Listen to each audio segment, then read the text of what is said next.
Hello YouTube, a slightly different scenario again.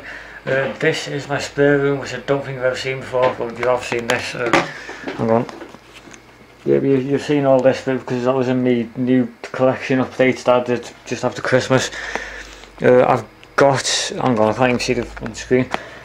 I've got my most recent movie reviews up, well, two reviews. Someone's messaged me on MSN and I've got a list of the next movie reviews episode up there because I couldn't be asked remembering what films I had to review. It's currently 10 to midnight, I'm knackered, but I'm doing this video just for you lot, so you'd better be bloody grateful. I can tell that my fan base is eager because someone's currently messaging me saying, "Convert it faster, you fucking pasty." So I've got a very eager fan base, so let's get to it. Right, so the first film that I'm going to review is True Grit. Certificate 15 by the Coen brothers. Can't remember the first names, but they did No Country for Old Men and Fargo. But yeah, True Grit is a western remake of a John Wayne film. I think it was John Wayne anyway. It was some famous western star, and this remake stars Jeff Bridges and Matt Damon. Is that him? Yeah, that's the one. So I'm not going to explain the storyline or anything, but basically I'm just going to go straight to it. This film has been nominated for several Oscars. Best Picture, Best Actor, Best Supporting Actor, I think. So I don't really think it's quite that good. I had some like, I don't know, hang on.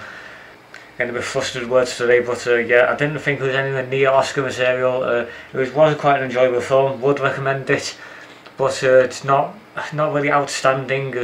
It did get quite boring towards the end. I definitely thought like Jeff Bridges is not very good in it. I don't think the actress that plays the girl is much better, and Matt Damon is also much better. I didn't think Matt Damon was going to be very good because I don't know like him, but yeah, Matt Damon was much better than Jeff Bridges. Jeff Bridges just like mumbles every single line he has basically. So yeah, not really worth the hype and reviews that it's got. I think it's pretty much just because it's by the Coen brothers that it's got such good reviews. Hang on, the right side of my mouth is going ridiculously large for some reason. Hang on, let me show this. Right, it's not really worth the reviews. I pretty much think it's just the Coen brothers because they did like No Country for Old Men, they did Fargo. They did all sorts of like very famous movies, and now they do like True Grit, which is just a bit like, it's good but not that good, but it still gets all the hype that all the previous movies have got. So I don't know, you watch it, you decide. Well, to be more correct, the Oscar people decide, because you know you got absolutely no power at all and you suck. Right, that was only a quick review, but moving on to the next film now, which is Paul, Certificate 15, starring Simon Pegg and Nick Frost, and also written by Simon Pegg and Nick Frost, about Simon Pegg and Nick Frost obviously finding an alien near Area 51 when they're on a road trip in America, and hilarity ensues, as you can probably tell if you see the trailer.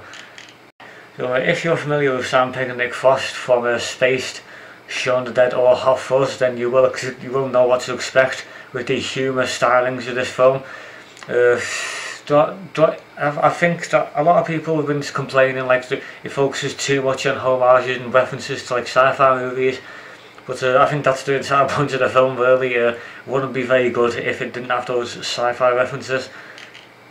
A lot of people are complaining that the trailers made it look too childish, and it's the exact opposite of childish. It's very rude, very adult, not suitable for those eyes under the age of 15, to except mine obviously. You've probably seen at your local cinema a lot of very disappointed children being refused tickets to Paul. That's probably because it was kept being advertised before PG and 12A certificate films, which is a bit stupid. But yeah, it'll probably be a massive hit on DVD due to the amount of under 15s that I want to watch it. It's already been like a massive hit on the cinema, reaching #1 with almost like triple that of what the #2 film got. I shall be reviewing the #2 film in a minute. But yeah, Paul is a very funny film. If you're a massive nerd, like if your nerd levels are like up to here, then you will love this film. So yeah, so far True Grit and Paul, definite recommendations. And the next film is one that's not so recommended, which is Big Momma's Like Father Like Son, certificate PG, starring Martin Lawrence as always as the detective who for some reason has to wear a fat suit in 3 different films. I did actually like the first Big Momma's House. It was a very funny film. That was like more adult. I think it was a 15 or 12 or something like that. It was aimed at like adults, had a lot of sexual humour and stuff in it. But if you had the misfortune of seeing Big Momma's House 2, then you would know that the sequels are much toned down. They're both PG certificates and they're not very funny at all. I really didn't like 2. I almost suicidal after finishing watching that. There wasn't one single funny joke in it. So obviously I was dreading watching Like Father Like Son, but it's not as bad as you'd think. It sort of mixes in the childish humour from the second one with the more rude humour of the first one, while still keeping it a PG certificate.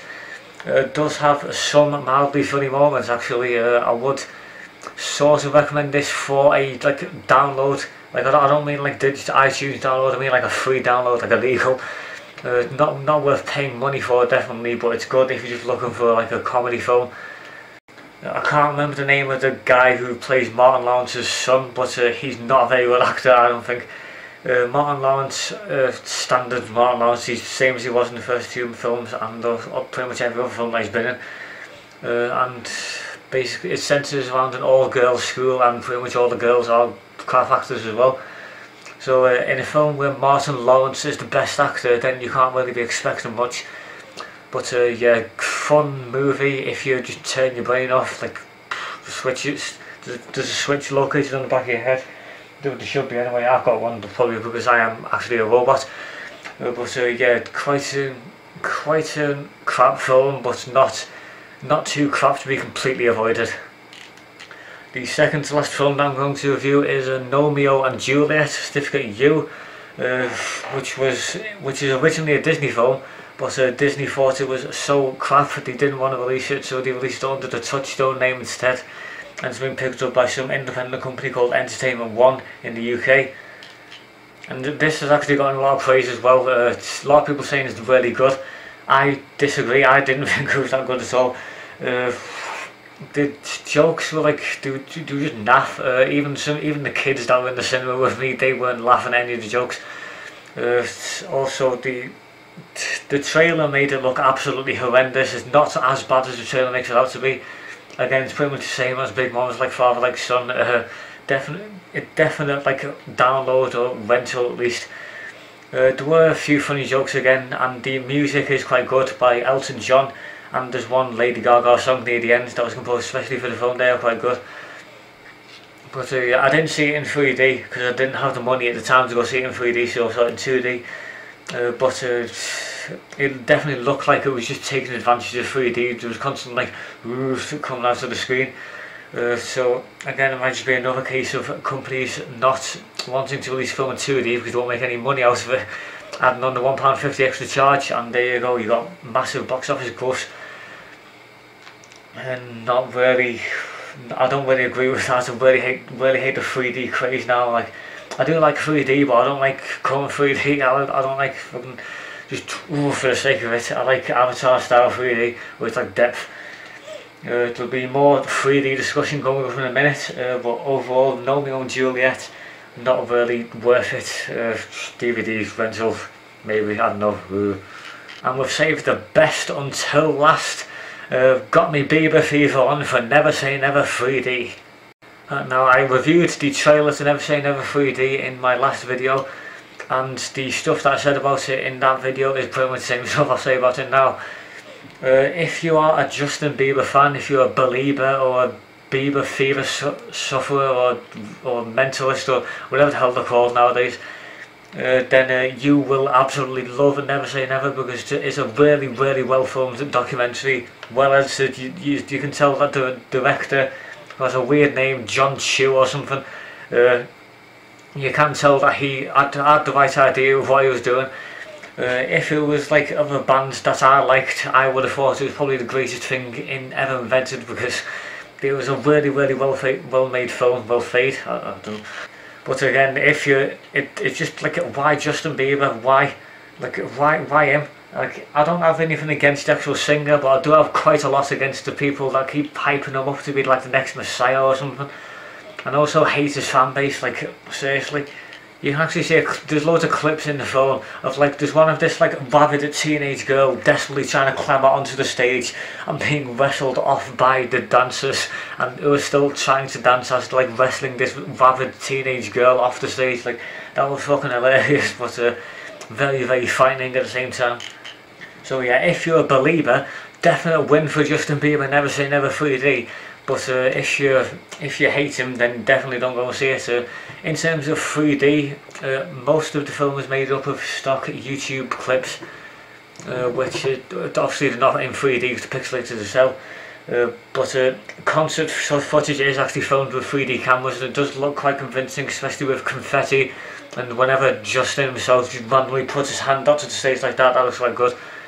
I might start filming my review videos in 3D because I'm doing this a lot. It might look cool. Oof, in front of your face. Like, well, I'll have to buy like a 7,000 quid 3D camera for that, which I can't be asked.